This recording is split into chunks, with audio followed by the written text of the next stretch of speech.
Hello, thank you for joining us for the latest episode of the Sports Hut podcast. For those who have been watching sports news all week, you'll know that Newcastle's takeover has been the biggest news, and we'll cover that later in the episode. But first, we'll be talking about the Scotland v Israel game, a last-minute winner for Scotland. And you were there, Martin. How was the atmosphere? The atmosphere was honestly electric. It's the first game I've been to in maybe a few years, and didn't realise how much I missed it till sort of walking out after it. Complete roller coaster in the stands. All the twists and turns of the game. I cannot fault the atmosphere, the fans, the singing. You watched the game on telly, James? I did. I actually took my exercise bike in and was cycling during the first half. And then I got rid of the bike at half time and the performance increased. So I don't know if it's linked or anything. But yes, I did manage to watch the game. A great result for Scotland. I think it was a must win. But you look through the game, like I say, it was a bit of a roller coaster. Scotland all over them from the start. And I don't know what it looked like on telly, but for me, Patterson made a mistake at right back and didn't deal with the ball. Then came inside and Henry's put a silly tackle that didn't have to go in. And then for the resulting free kick, a wall's got to do its job. I can't fault the goalkeeper for the first goal, because the goalkeeper's job is to deal with his side. If a player can get over the wall and in the top corner from the other side, fair enough. We've got a player lying at the wall, and we've got 6 foot plus in the wall jumping, and it goes between Henry and whoever stands beside him. What was your thoughts on the first one, James? Yeah, the Nathan Patterson mistake, I agree with that. I actually was thinking during the game that if that was Stephen O'Donnell, that he'd be the I think he got slated in Scotland anyway on Twitter, because he would be getting slated. But the goal itself, cracking free kick, I don't think there was much the ball could do. And the same with the goalkeeper, even though as much as I like to blame Craig Gordon because he left Celtic. I'm blaming him for the second goal. Sorry, we'll get to that. But it was a cracking free kick. There's not much that we could do from there. And it kind of deflated the crowd, I thought. The crowd for the first 5 minutes was really loud, very on top. And then that goal went in. It was like a sucker punch. Aye. I think going from that, especially the build up to the second goal, I think that the crowd did build up momentum again, but the crowd didn't start going again for another good 5 minutes after that. And eventually leading up to the second goal. Second goal for me, a lot of it came from Tierney. It was the first time I saw Tierney getting up and getting past Robertson. And what happened, he took the ball, gave it to Robertson, then went wide past Robertson. And it took Robertson's man wide, and it just gave Robertson just a bit more time and a bit more freedom to look for a pass inside. But first touch and finish for McGinn, cannot fault it. He didn't have that much time. I think if it was a bad first touch, he wouldn't have got a shot away. How did the goal look from TV side, I think, James? TV side, yes, Tierney's run was very good. Pulled the defender away, as you said, for Robertson. Tierney actually had a very good game down that left-hand side from that goal onwards. Yeah. And it was the first time I can remember Tierney and Robertson actually working effectively in the system. So that was encouraging to see. Because that carried on to the second half as well, though. I think they worked really well together in the second half. Yes, they are two of the best left backs in the English Premier League. Yes. So if you can get them clicking in the system, then you're laughing. But yes, goal, cracking finish from McGinn. Good first touch, as you said. I think Che Adams did a good job in it as well. The 1-2 with Robertson to give Robertson the space to get the pass into McGinn. It was a very good team goal with a fantastic individual finish. So yeah, good. A little bit deflated at what felt like 5 seconds after It was it. 5 seconds after. Then having McTominay, I think it was this time, going in rash, whether he had to or not there. I didn't think he did. And giving away a free kick. But again, he gave away a free kick. It was actually a little bit further out than I thought was to the stands. And it was the side I was at. But the ball coming over, Dykes at the back post, maybe not half on his man enough.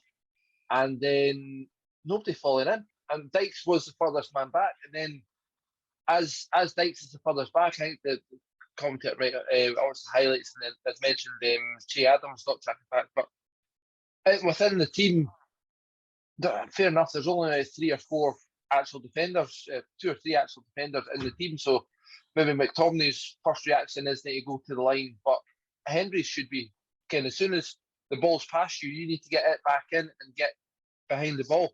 Especially, there's only 3 of them there. Gordon's got the first touch on the ball, not strong enough. I thought he could I didn't think it was bad enough for him to either catch it or flick it away further. A stronger hand might have put that a lot further out of the goal, and it was an easy tap-in. Losing 2 goals for set pieces is fair enough. The first set piece, you can't really complain too much once you gave it away. It's just the rash challenges at the edge of the box that cost us and could have cost us in the game. Yeah, I agree. And without giving the conclusion of the game away, McTominay was going to be my weakest player on the pitch before that goal, because he's not a centre back.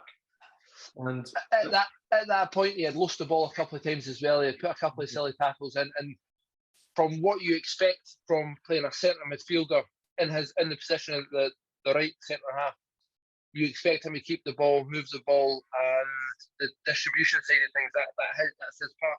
And he lost the ball too much in the first half. Yeah, it's obviously the case that Fred makes him look good. But no, McTominay, Patterson and Dykes were the people that I thought had the worst game yesterday. McTominay with this goal, Patterson with the first goal, and then Dykes with this nonsensical clearance. He could have left it, and it would have went out for a goal kick. Aye. Craig Gordon, I'm going to give him the benefit of the doubt. At that reaction, the speed that ball went, you can't think about catching it. You just stick an arm out and you hope that it goes wide. It went straight to the striker's feet. If you're being extra critical, perhaps, but I'm going to give him the benefit of the doubt. It was Lyndon Dykes' fault for poor defending and McTominay for poor defending.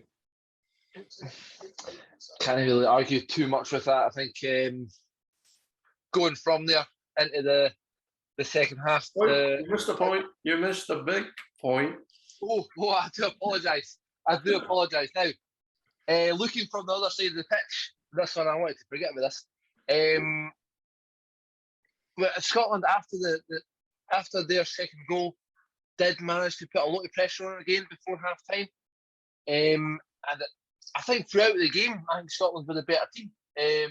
Even the first half, where we were 2-1 down.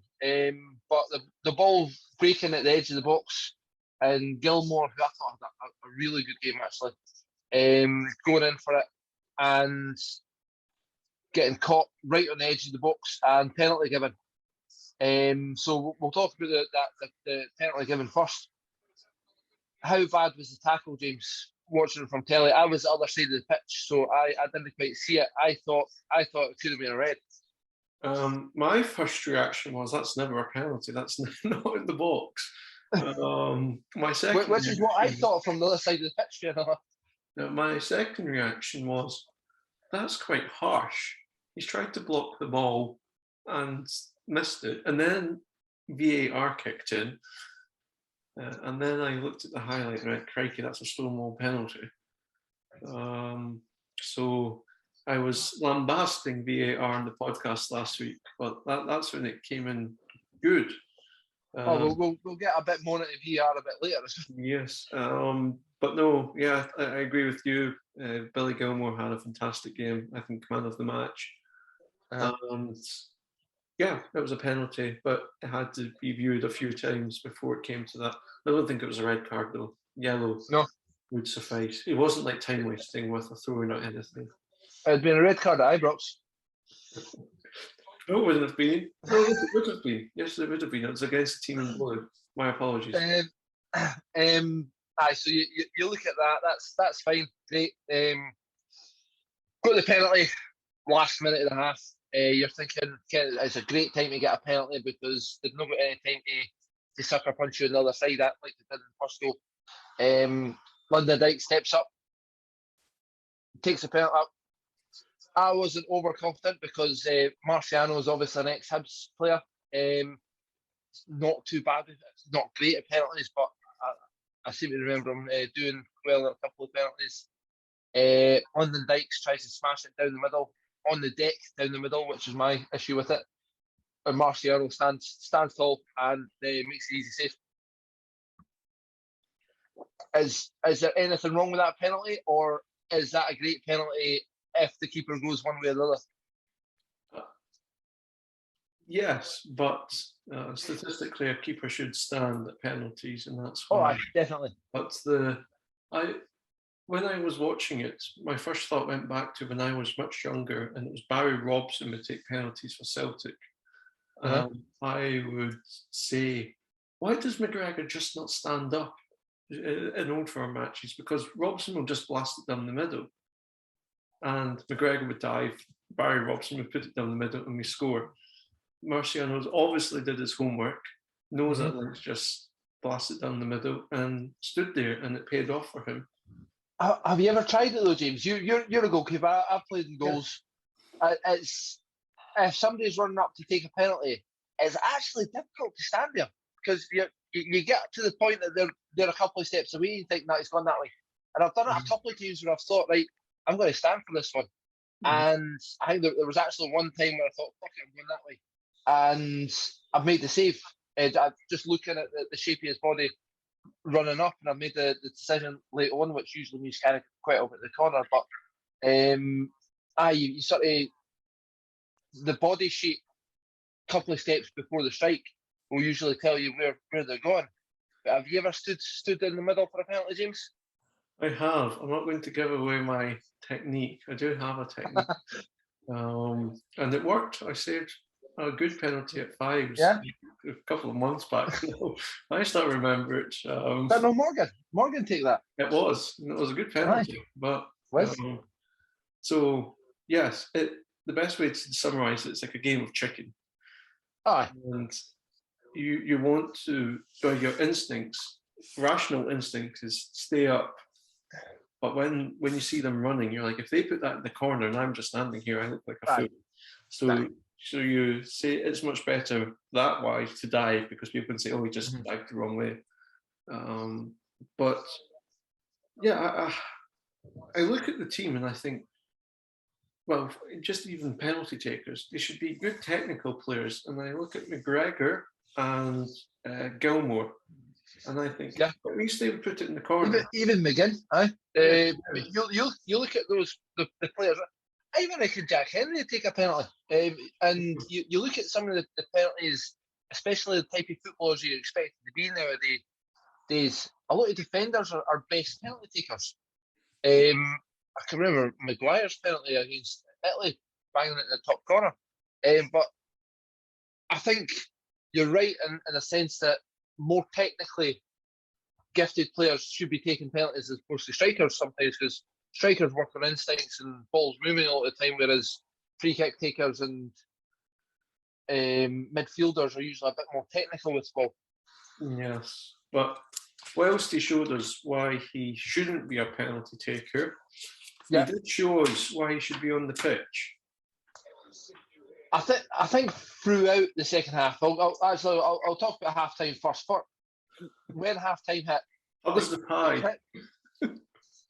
the crowd was a bit quiet at half time, and I think that the DJs cranked up last couple of songs just before they come back to the pitch. We wait a lot of Lomond, I can't remember what the other one is. Crowds got itself upbeat again for the second half. I think that's made a difference. Marciano came out early, he got booed. I think you just have to save a penalty against Scotland to get booed, because I think Marciano actually had a really good game. There was a chance that Dykes had in the second half where he's had the header, and I think he should have scored for it, and Marciano's got the two hands to it. I think he's in that position. He's got to go crack back at this goal. Yep. And at the far corner. But I can't fault Dykes for, after missing the penalty, determination, running into spaces, challenging for stuff. Shea Adams, even though he didn't have that many chances, what I noticed that maybe sometimes isn't seen on telly, which is why I prefer the games, the amount of runs he was making, especially first half, coming short and then running behind, and then he just wasn't receiving the ball a lot of the time, and a lot of the time the ball was going over, and it was pishing in the first half. I don't know if that sort of came across in the telly, but the first half, the rain was torrential, and the ball was skidding out, and although you would think that would help Scotland a bit, then second half we came out, we were on top for a lot of the game, and it came in the last couple of minutes. Was there any points of the game that you wanted to speak of apart from the last couple of minutes? It was actually, there was a lot of good chances. Yeah. Marciano had a really good game. So there's the VAR for Dykes' goal. That should never have even went to VAR. It was a perfectly good goal.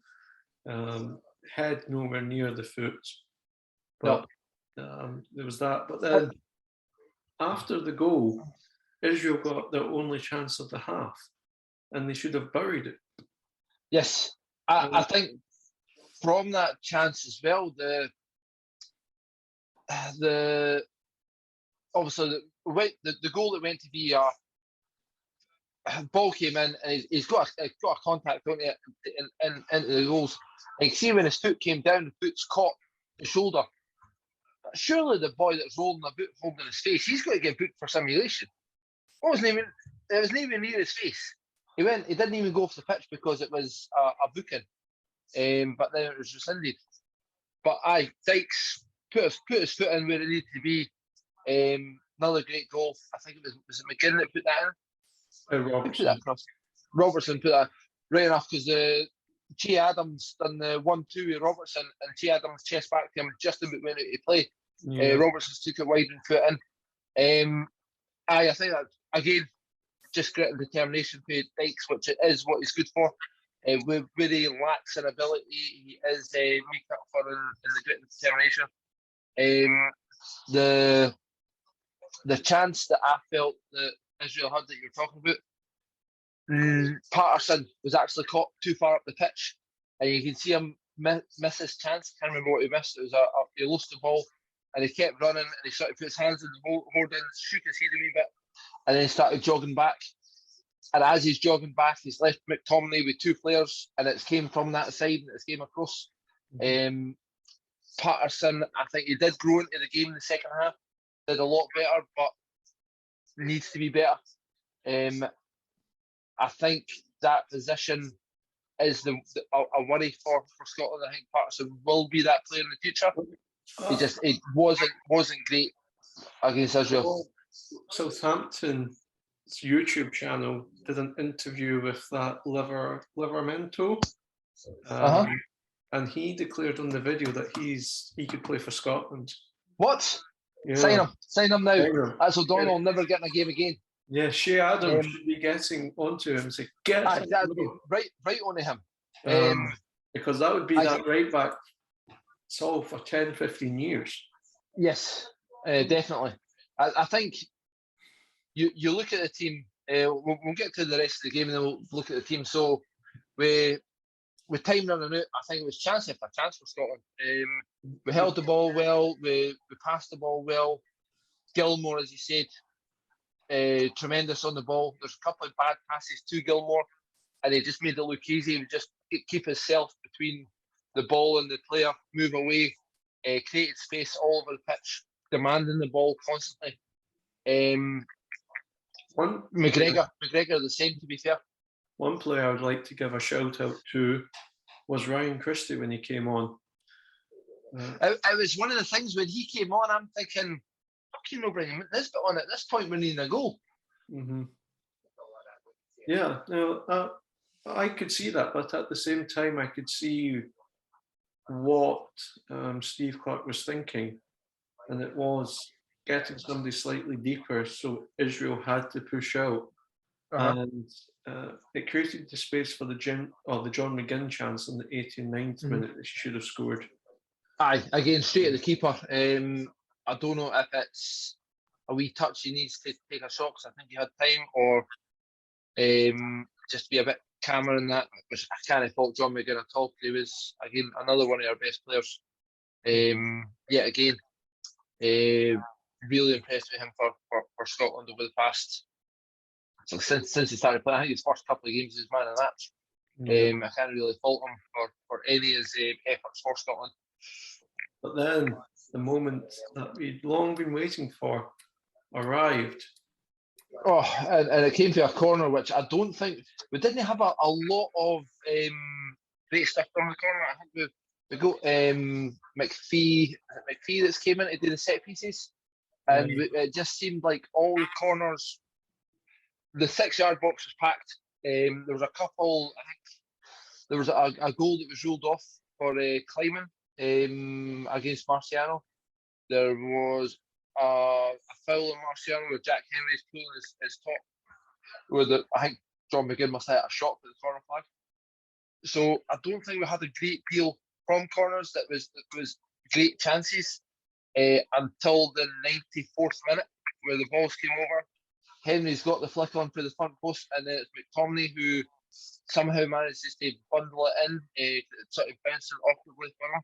And the stadium just went mental. That happening at that time of the game, especially, but we have got a bit of height in that position. I think with Henry winning the first ball, McTominay at the back post. It was something that it seemed to be trying for a lot of the game because we had a lot of corners. It just didn't quite work out until the last minute. But it was amazing. Yeah, it's a good time for it to work out. Yeah. I don't know if you saw the reaction on Sky Sports News of that Hayley McQueen. So she was kind of doing the like the Jeff Sterling role, and she's obviously watching the Scotland game. She should be watching the teleprompter with the scores coming in, and you could just see her face go. Over to Hampden. Brilliant.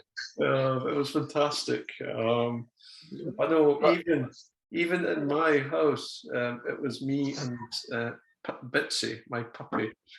I just erupted. I was like, yeah, because it was such an important game for the 3 points. Yeah, it was. It was. I mean, looking at what it meant for Scotland going into the game, it was a must-win. If we drew that, we were then relying on other teams, and I don't think we were in a position to be relying on other teams, or we're relying on getting a result against Denmark in the last game, which is usually what Scotland do. I can remember needing to get a result against Italy in the last game. I can remember needing to get a result in...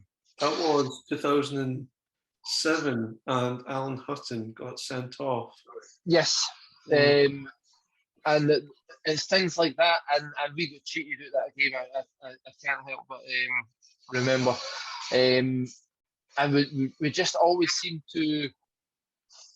It was fall at the last hurdle, but it was games previous to the last hurdle that meant everything was on the last game. And it was just the way Scotland have always been. It always comes to the last game. The last game is against one of the best teams, and you're not in for a shout. So we needed to get away from that system that we go into. and winning that game meant that we beat Faroes, beat Moldova, then we're into the playoffs. I think winning against Denmark was never going to be. I think we were always playing for second place in this league. Denmark are a great team, and I think they'll win the league by a good few points.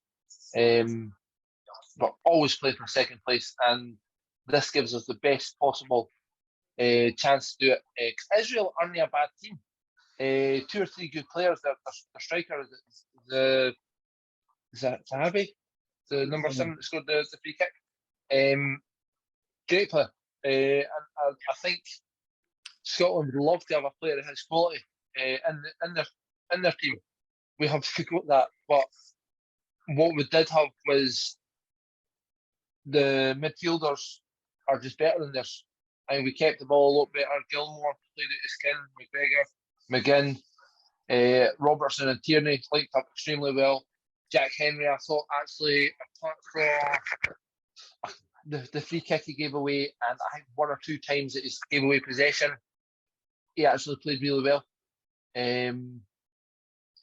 Can't really complain about a lot of the players. Patterson, I think, was lacking, but I don't know if that's just playing against better opposition that he's not used to. He's still young on it the game. But I think if you wanting to be defensive, you would have had O'Donnell on. Patterson was there for being a bit more attacking minded, and I think in the latter part of the second half, he did do that. He linked up quite well at times to get the ball in the box. McTominay isn't a centre half. He's always going to make mistakes back there. He doesn't know where to be at the right times. I think we need to find a system that involves our best players, but I don't know. It's difficult to say McTominay starts for Man United, but can he get a game for Scotland? Because I think McGinn, McGregor, and Gilmore are centre midfielders. So trying to shoehorn him into a centre half position when you've got Cooper, Hanley. It's a difficult one just to play your best players. Obviously, it works because they scored the goal that won it. But I don't know what's your feelings. I actually right now quite like the dynamic of the Scotland team. There is positions that need improvement. I think goalkeepers are concerned in terms of longevity, if nothing else. Longevity. Centre back, I think it's a strange one that we've got the captain of Leeds on the bench when you're playing a central midfielder at centre back and a left back. I think we're pretty strong at centre back as well. To then have to put a different position to take that position. Hanley, I didn't realise when Hanley first played for Scotland, the first sort of few games he played, where there was a bit of a bomb scare, how young he actually was during those games. I mean, he's actually been playing pretty well, and he is up against the better players in the Premiership now. So you will sort of see mistakes in him. But I like Hanley, I like Cooper. Tierney, I think if they can work a lot in the second half, work out a system where he's not losing out in the fact that he can still get forward. And there's a couple of times that he was still the furthest forward player on the pitch. As long as you can keep him with the ability to drive forward with the ball, because we can't take that out of his game. It's one of his best attributes. Then he works at centre half. I think we're strong there. Yeah, and then right back is a position of weakness, but if this Livermento can come off, and that's definitely one. Midfield were solid. We lack a striker who's clinical. Yeah. Could Nesbitt tongue into that one? He's young enough to actually to get there. I think there's certain strikers that Scotland have had that haven't necessarily been the best strikers, but when they've played for Scotland, they've done extremely well. Kenny Miller springs to mind. McFadden, players like that have. McFadden was actually in that position, but they played a lot better for Scotland than they did for the club teams. Yeah. But we're looking quite good. Mhm. We've got some depth in positions as well, which That's kind of the worry to a point. I mean, now that you've got three strikers that we're obviously Che Adams and Dykes are your top two. Nisbet's trying to push in there to get to be in with chat, but he is the first sub on as striker. Christie, as you said before, came on as in the striker position to play sort of one back to the striker just to open up gaps. So you've got that option. Centre midfield, I don't know what we do at youth levels to bring through players, but we've obviously concentrating too much on bringing through centre midfielders. Between Gilmore, McGinn, McGregor, McTominay, Christie, and players that kind of get in the squad, Turnbull, the depth in centre midfield, who's the McLean, you're not going to be able to play them all. People would also say Ryan Jack. Ryan Jack. Let's be pro Rangers for a second. Lewis Ferguson as well, Aberdeen. Through. So you've got those players playing centre midfield. There's the depth. I think, apart from McGinn, if you lose any of those players, somebody else takes their place quite easily. The other thing I like to point out about the game, on the way to the game, I heard 6 or 7 different breakouts of song on the way up to the pitch. Every single time it was "We've Got McGinn," and then in the stadium, "We've Got McGinn" was sung much more than every other song. I think for what he's turned into, what he's done for Scotland, I cannot wait until Man United buy him for 50 million and Hibs get the sell-on clause activated. That'll be great. Is that to replace McTominay so McGinn can play alongside Fred? I don't know, I like McGinn. I like McGinn pushing further forward, but I would say more to replace the dud Brazilian, and him and McTominay can play together. It's my views. So, do you reckon we're going to get that? We should now get in the playoffs. Get the playoffs, and then see who we get. It's a tough one for who we get. There's a lot of the way the leagues are set up. There's a lot of good teams that are going to finish second. Yep, but we'll see. We'll see. It'll be good fun when they come, and we probably won't get through them, but give it a go. I've got every confidence. No Scotland, no party. Indeed.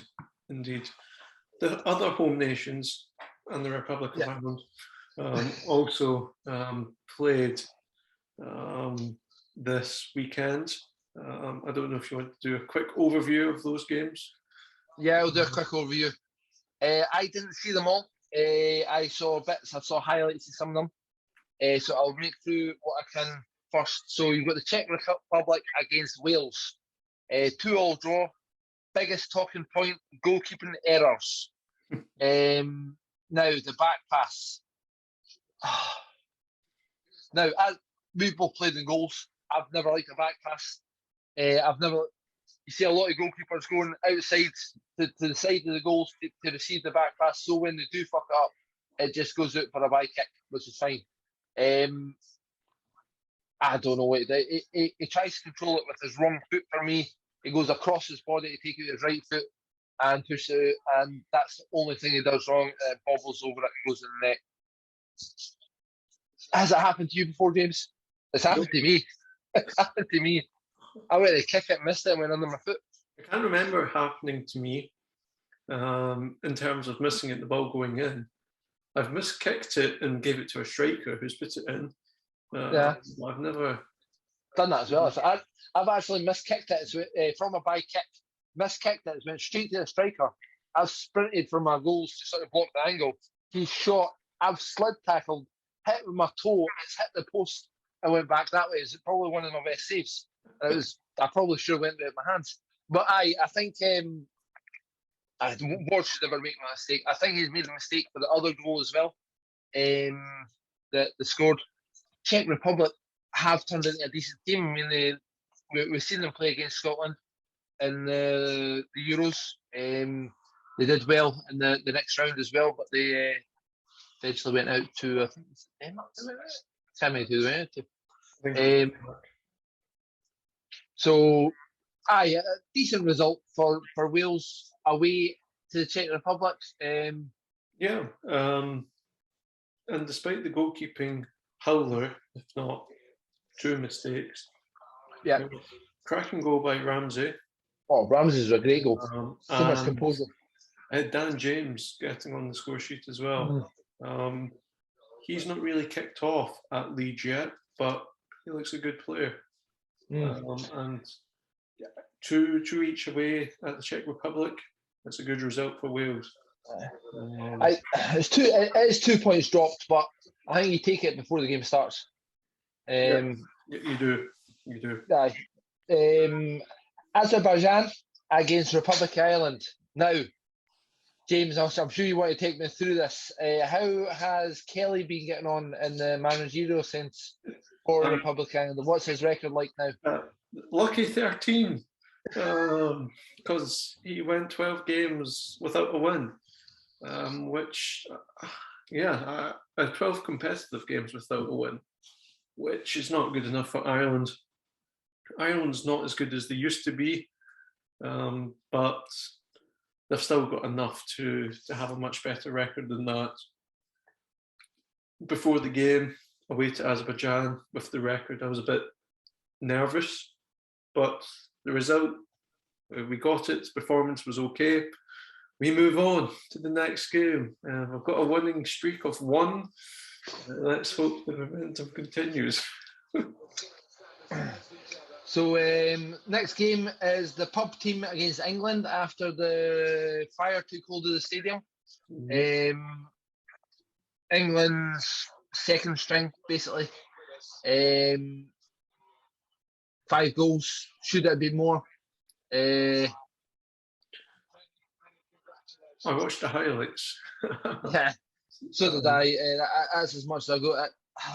It's the issue with a lot of people talk about with the qualifiers for the World Cup, because there's so many minnow teams playing against some big teams.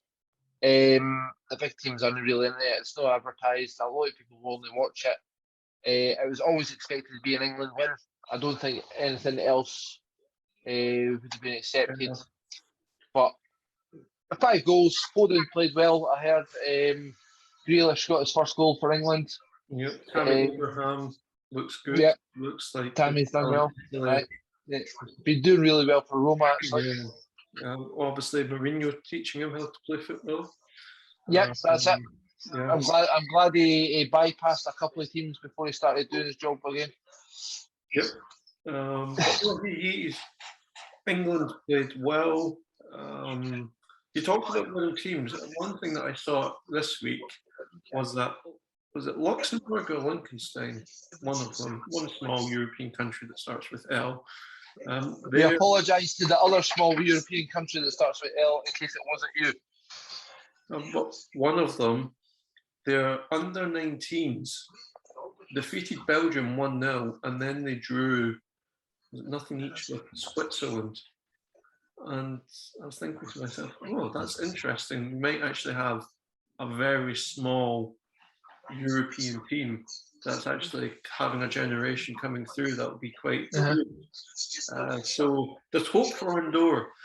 It's just a few generations away. It's a weird thing with that when you look at small countries, because I think a lot of the time the teams that aren't as bad as what you would expect them to be. I mean, a lot of the teams are part-time players. I mean, you look at Andorra. I don't know how many.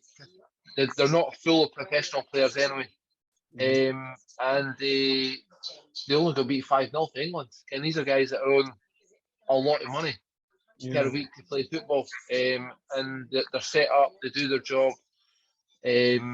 Not that much. There's a massive difference in them individually, but not team-wise. I think there's a better mentality sometimes. So there's something to be said for a lot of the smaller nations. Yeah, they are humans playing against humans, so I'm hoping that some of them sort of pick up a bit. Yep. But it's also that you talked about the disparity of the competition. You can look at the Nations League and say that big teams don't usually.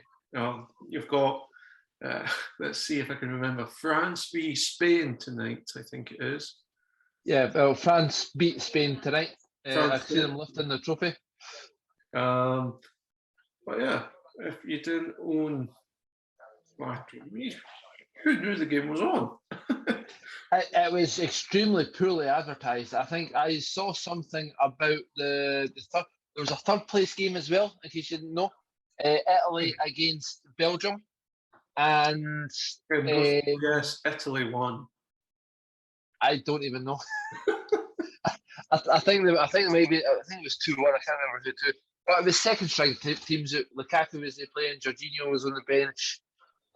It shows how much they care about coming third in their competition. I like the setup of the competition because it's teams playing teams of their own ability. So you've got a league setup of games you can win or lose to a degree, but the actual winning of the trophy at the end, it's not really. It's not great. It's not going to be up there. It's not going to be on somebody's mantelpieces. See when it comes up on the screen, the bottom of the screen, it comes up. Nations League winner. Couldn't really.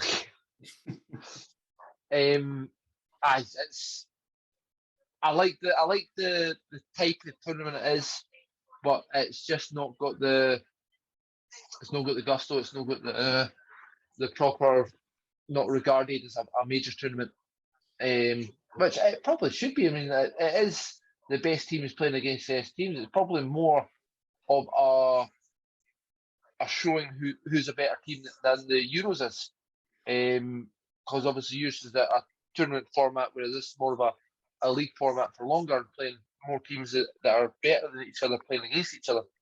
But it's just not got the recognition of that. Yeah. And it's a strange one because it's a better thing to advertise, but they just don't advertise it. Right. We did miss one home nation now. Yes, Northern Ireland. They lost 2-0. That's all we have to say. Pretty poor. Yeah. Oh well, we say that there's nothing to say. There is one thing. When am I getting my red card? Because my hands are over my head for too long. It can't have been long. It wasn't long at all for him to hold the ball above his head. Get a second booking, 4 time wasting. It was a nothing thing. Time wasting in the 35th minute. It's great while you're not winning. They didn't even score a goal. How can you time waste in the 30-odd minute while you're not winning? This shows the mentality of referees. Yes.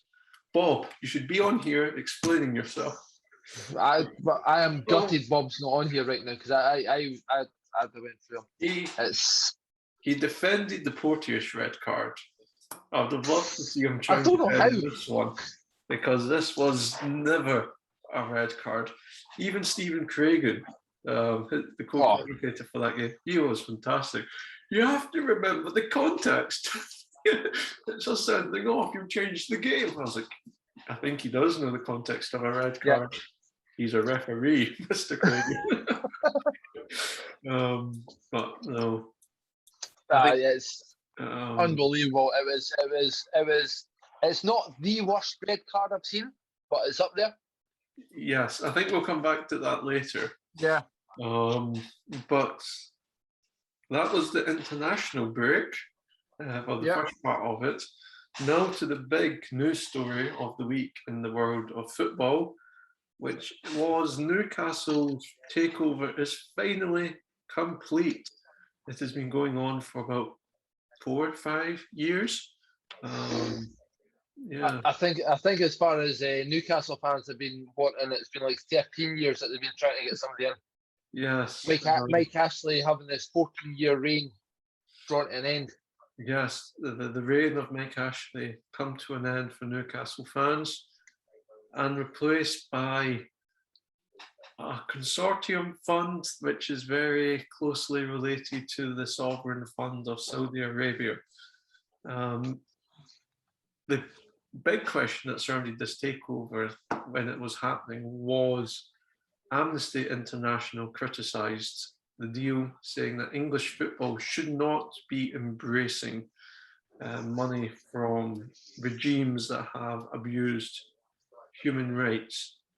My first reaction to that was, it is a sad day when money from this source is accepted into English football and the state uses a football club to try and improve the PR.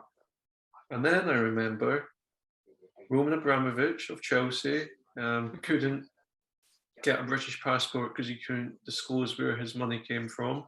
We've got Manchester City, who are a state-sponsored club in all but name, to improve the image of a country. PSG is the exact same. The Glazer owners of Manchester United were a very well-run club before them in the black. Glazers come along and put them into about £1 billion worth of debt.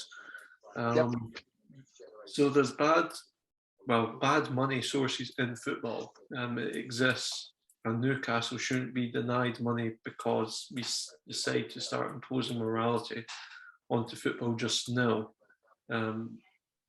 So I think, yes, it's good news for Newcastle fans. I don't think we should start being moral police just now, unless you decide to do it for every single club. And if you do that, you bankrupt English football pretty quickly.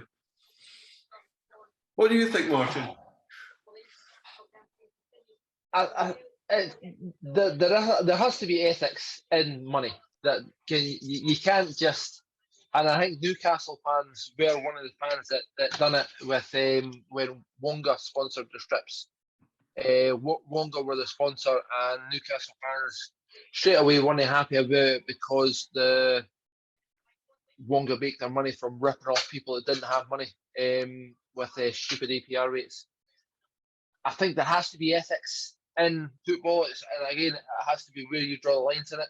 And yes, you have to look at every individual owner of football clubs and see if they are suitable for it. And I think you should know where their money's came from. It includes Abramovich, it includes Man City, it includes PSG.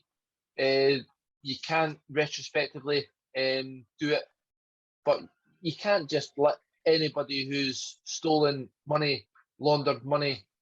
I can't go into a car shop and ask for a Ferrari and just dump 150,000 on the table. Straight away, they're on to the bank, they're on to the police, they're asking where the money came from. Why can you do it with a football club when you can't do it with a car? Good question. That's a good question. I think looking at that, it will benefit. It will only benefit anybody. It's ruining football. It's got to the point now that you've got all these mega millionaires, and yes, you got financial fair play. It gets ripped to pieces. Financial fair play matters not a jot to teams like PSG, who will go and play a friendly and say they got paid £10 million for a football sponsor and 30 million for this and 40 million for that, and they think, oh, it was a lot of money, but that's on my records, that's what we got for it. That's why they're able to pay stupid amount of millions for Messi, who didn't want to stay at his own club because he didn't want to play for free after they gave him everything they got. And I think, yes, that it's just going to ruin football. I think it's got to the point now that there's more of a gap between the rich teams and the poorer teams. And instead of throwing money at situations, they should start looking at infrastructure and coaching and doing things properly, building up youth setups and building up things like that will not only improve football clubs but improve communities and national teams and everything else, where you're actually building an infrastructure. Man City, Leicester, teams like that, the owners have actually went and changed the community around the club and improved the area. Not to say that their money's not came from ill-gotten gains, but they have went, and hopefully that's what happened at Newcastle. Hopefully they go in and they change Newcastle town centre around the stadium, build a community, do a lot of things for community, for the young and everything. And I hope that's the direction they go in. They seem to say the right things. The fans are coming out saying they're buying Haaland and Jaime, but the people who are buying the club are saying, we've got the club now, we're going to sit down, we're going to see where we go, we're going to give it 5 years, and we'll hopefully win the league in the next 5 to 10 years. Mm-hmm. That's the right thing to say, but I'm concerned on where football's going. Mm-hmm. Seems like PSG, Man City, they're ruining football for me. I agree with that in terms of I like football because it's a community of fans. The club then serves the community. If you've got rich billionaires, and the 3 examples of Man City, Newcastle, and PSG is a country using a club as a vehicle, as a PR. That's not what I envisage football is, and no. It's sad that football has been brought into that, but that is where football is. And Newcastle fans are going to be one of the few to benefit, whilst the rest of us suffer because of it. Now, I think Newcastle's been mentioned a lot. Just think how Sunderland fans have been. Sunderland till I die. That needed a Saudi Arabia guy to come in right at the end and just buy over Sunderland and do Sunderland till I die right until they win the Champions League. That was, and it's why they bought Newcastle over. I mean, Derby are in a situation now that they need somebody to buy them. Did you see here? Might actually retrospectively come from Mike Ashley stepping in. To be careful what you wish for. But it's why do you pick Newcastle? Are they a team that you're going to be able to attract your top players to the North England? It was always a thing that was mentioned where the top players want to live in London, and it was even difficult to get them to sort of Liverpool, Manchester sort of area. It'd be interesting to see what they do and how they do it. If they do it in a methodical way, or if they throw money at the situation. Yes, I think that's another question that has been doing the rounds in newspapers and sporting blogs about what can Newcastle learn from Manchester City. 12, 13 years ago, they got bought over and the scale-up was immense. And you can see the results of that just now. And what I always remember is the Middlesbrough beating Man City 8-2. And I don't know if it was just after or just before the fault, but that's where they came from. And and Man City are still in the same position. They haven't got a great fan base. The fan base only came from when they started developing money. They have came from nowhere, really. Yes, but what can Newcastle's owners learn from Man City? Because you talked about the infrastructure, the training ground, the city development. That's all great, and Newcastle's owners are talking about doing that, which is encouraging if you're a Newcastle fan and resident. But you look at Manchester City's first couple of transfer windows with the amount of money that they started to get, and names that come to my head: Robinho, Santa Cruz, is it Orlando? Is that his name? Orlando, Mangala, Wayne Bridge. Yep. Not names that. Sean Wright Phillips, I think was early. Sean Wright Phillips, Joe, the striker from Russia. If we're being honest, it's not signings that set the feather alight. No. Apart from Robinho, I think Robinho was a big signing. Definitely a big name signing for them. I think you look at what Man City did, and it seemed like they had a 10-year plan. or a 5-year plan. It didn't look like they were going to go out and try to win the league straight away. Also, the other thing that I thought Man City did was Mark Hughes, I think, was manager at the time of the takeover, and they left Mark Hughes in charge for a good little while after it. They sort of tried to do something. They didn't just sack him straight away, just stick up from Steve Bruce here. And eventually Mark Hughes was replaced, I think, by Mancini. Can't remember who replaced him. I think it might have been Mancini. And obviously Mancini's been the difference and then took them to a league title. But I think Man City probably did it a decent way. They went slow. They slowly built up the quality. I kind of see next season them having Willock, Maximin, and a couple of other players, and Haaland playing beside them, and Ramsey and Bale, and just any top player that they can find that's sort of a semi-reject from one of the top leagues. Mm-hmm. I think it'd be quite exciting if they adopted a different approach and tried to buy the best of the rest of the Premier League. So signing people like Ivan Toney and I think Sterling's one to look at. Raheem Sterling, not really getting his game for Man City.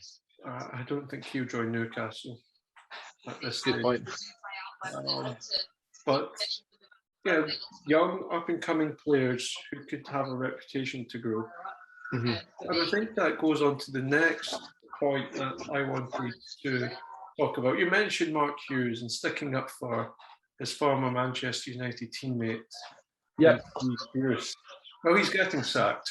He's getting sacked. He's still got a hope in hell. He didn't have a hope under Ashley. Ashley didn't sack him because he would have to pay him money to get rid of him. That's the only reason Ashley didn't sack him. So Steve Bruce is going. Yes. You've got your clean slate to appoint anyone as manager. You know what's coming here. And sporting director as well, but we'll stick with the manager just now. Yep. Out of everyone who's been linked with the job, would you go for a big name like Conte or somebody with a point to prove in terms of reputation? Gerrard, Lampard, Eddie Howe's been linked. Somebody called Graham Potter has been linked. I think it would say a lot about a club, the first appointment. It says a lot about your owner, who they appoint as manager. I think if they were to go out and appoint somebody like Conte or a big name who has won stuff, and that sort of says to me that they're going to try and win something early on. Yeah. And was that another name linked? Was it? I think you go for the name and you know what's coming. You're going to get a lot of big money signings and try to get a turnover of the team extremely quickly. If they're doing it methodically and possibly the way that I think they should do it, you probably would be looking at a manager that you feel is a bit younger, a bit more exuberant, somebody who's going to change a philosophy of a team, but it has to be somebody that's a winner, somebody that is going to win something with that. Gerrard, I don't think's got enough in him. Lampard, again, can they got rid of him at Chelsea because they didn't quite have enough in him.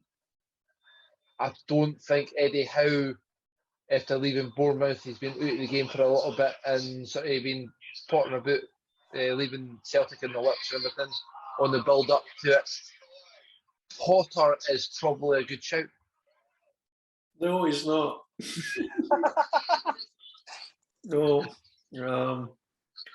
I say that because I want him to join Tottenham. He'd be a very good choice for Newcastle. The problem for you is he's the best shout in that section, and you don't want that to happen because you're not keen on Espirito Santos, and you want him out and Potter in.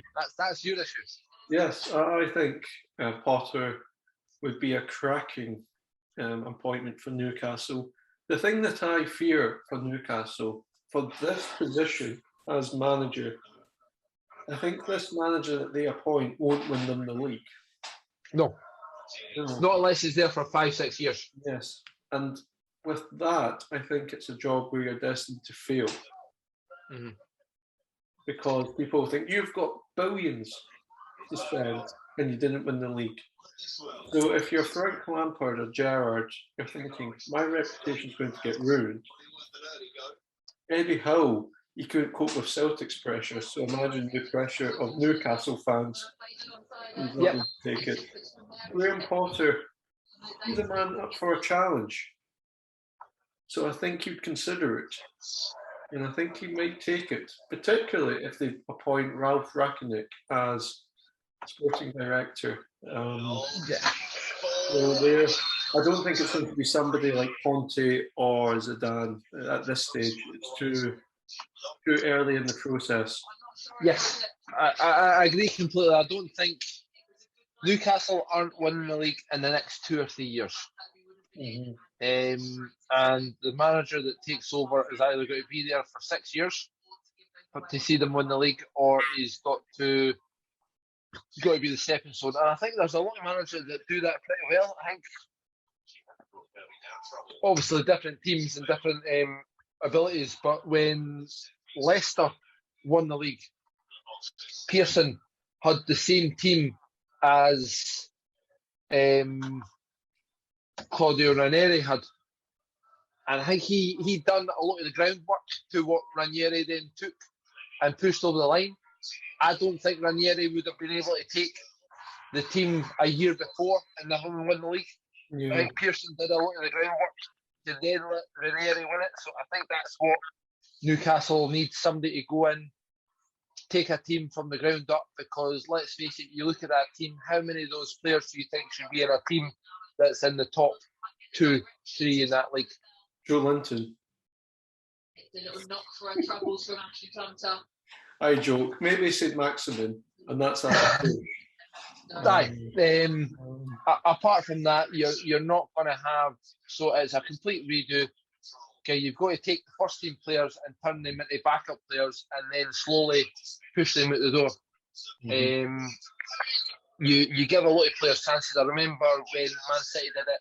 Stephen Ireland, he done extremely well. There's a lot of players like Richard Dunn and players like that who they managed to stay within the team for a good while, and they were able to improve within the team. And I think there will be players that are young that are able to take the coaching on board, take the new players coming in, and work with it and push forward into a better player, which shows you the difference in the coaching and having good players around you.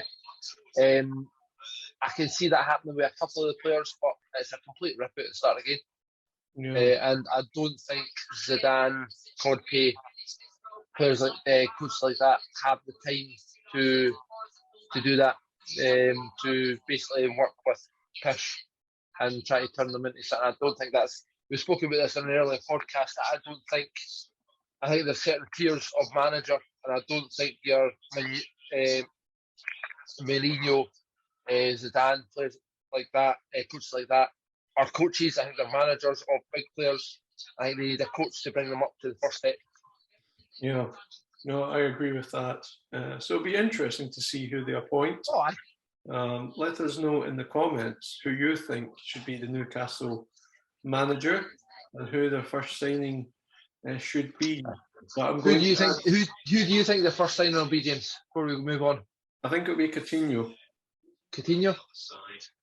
I'd like. Okay, you've got a couple of players that are semi-available between Coutinho, Ramsey. I'd like Ramsey to go.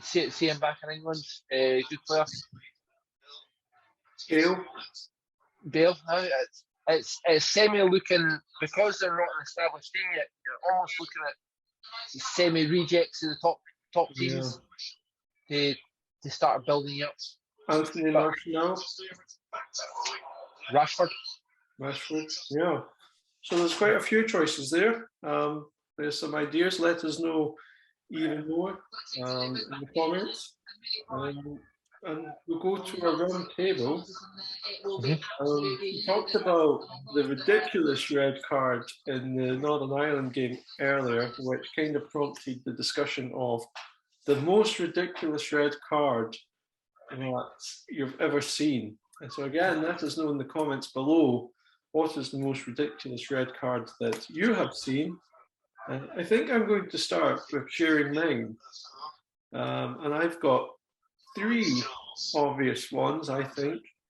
The first one being Alex Oxlade-Chamberlain being sent off And Kieran Gibbs. of a Kieran Gibbs handball. Quite a The most racist thing I've ever seen. Yes, it's like somebody posting a picture of Callum Wilson thinking it's Joe Linton. Who would do that? Not the people at Sports Hut Podcast, I'll tell you that. No, we would not. The second one was Ryan Porteous at Ibrox last week. You win the ball and you somehow get sent off. But I think I've saved the most ridiculous to last. And Martin, you won't be surprised when I say it's at Ibrox and the red card was given to the away team. I've got a list here. Which one is it? Charlie Mulgrew, when Lafferty fell over, and got him sent off for heads-up. It was the most ridiculous red card I've seen. Like, yes, it wasn't even a headbutt. He actually moved his head the other way. Yeah. You didn't have to do much to get a red card at Ibrox. I'll let you know that for free. I guess it's not an easy job to be a referee. Quick comment on the VAR possibility in Scotland, which I'm sure we'll have a further topic on a later date. As the stadium announcers in Hampden came out saying, this will be a VAR game, all fans are going, boo, boo, boo. By the time the referees went to the monitor to have a look at Lyndon Dykes' high foot and stud showing challenge on the Israeli defender, I think our opinions of that have changed by a fair amount. So I can see it starting to happen. I think when you look at all these red cards that we talk about, VR stops them all. The 2 that I have left, because I had a few that you kindly taken. Sorry, I'll put that as 3 actually, because there's another Porteous one at Easter Road against Barisic. Won the ball cleanly and Barisic jumps the boot holders. I think the one that got Porteous sent off there was the reaction of the Rangers fans, the Rangers players, and Gerrard. I think it was a Mourinho tactic quite a lot, that as soon as something happens, crowd the ref, go mental, and that changes the referee's mind. The other 2 are both Brazilians. One was, I can't remember what World Cup this was at, but it was on telly in the World Cup. It was Cafu, and it was a game against Turkey, and I cannot remember the player who kicked the ball at Cafu, but the ball hit Cafu on the knee, and Cafu's went down holding his face, and the boy, I think, got a second yellow card for it and went off. And it was the most blatant atrocity in football, and I think they went on about for ages. Is it cheating? Is it no cheating? Aye, it's cheating. But he's done the job to make sure that the other team's got a player less, so that the team's winning the game. The other one, this was fantastic. This was Kaka. Kaka got sent off for this, and again, I can't remember what team they were playing. But the defenders grabbed Kaka by the hand and threw Kaka's hand up to his face, and then went down in a pile. So yes, Kaka's hand hit the boy in the face, but only because the boy grabbed Kaka's hand and threw it towards his face. Brilliant. It's just cheating at its finest. The dark parts of the game, and it working. and then the referee looking like an idiot afterwards because he has to then go and report his findings to his bosses saying, "Ah, it's definitely a red card." Yeah, definitely. I saw the hand hit his face. Red card, no doubt. Mm-hmm. But no, I remember the Brazil one at the World Cup. Aye. It It was so laughable. It hit his knee and it went down holding his face. Yeah, I think that was the 2002 World Cup. I think we're going way back there. Well, I think it was a good bit back. I mean, yeah. You think that the days of proper red cards, Ken, when Souness got a red card, he got a red card for a reason. Yeah. When Roy Keane got a red card, he got a red card for a reason. When Porteous got a red card, it was because he was playing against Rangers. And you do get a red card a little bit easier now than you did back in the day, obviously. But yeah, unless you're wearing blue. Yes. And on that bombshell, I think this is what happens when Bruce, Hope, and Ian all can't come on. I know. If you don't want your club to get mocked, attacked, ridiculed, reminded that it's a new club, whatever. Right. Whether you want your old club or your current club, either or. Yes, either or. I know, but not my fault. They're not here. But anyway, let us know what your most ridiculous red card is. There's plenty of examples out there, and I look forward to reading them. Let us also know who you want to become Newcastle manager, the first signing, as well as your international football highlight. Make sure to subscribe to the YouTube channel, like us on Facebook, and follow us on Twitter. And after all that spiel, thank you for watching. Sports Podcast!